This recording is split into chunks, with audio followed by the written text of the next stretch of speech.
19 monopostov na štartovom rošte, veľká cena Maďarska bola v tejto chvíli odštartovaná, červené svetlá zhasli a sledujeme odpich jednotlivých monopostov. Lando Norris na oranžovom McLarene ide brilantne, ale takisto aj Lewis Hamilton, ktorého ale nasleduje Max Verstappen, prepadol sa tam Valtteri Bottas, Bottas teraz pozor, Valtteri Bottas odstrelil Landa Norrisa a ten naťukol Maxa Verstappena, tak toto je Armagedon prvej zákrute. Neuveriteľné veci sa nám dejú. Valtteri Bottas splnil dokonalú úlohu tímovej dvojky a bodyguarda.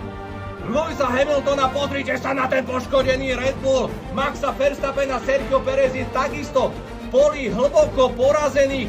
Žlté vlajky môžeme očakávať, možno aj safety car a tým pádom je to kompletne premiešané.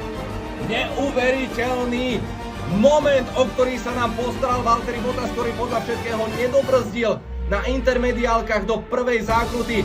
No a neviem, či táto sezóna môže byť ešte napínavejšia.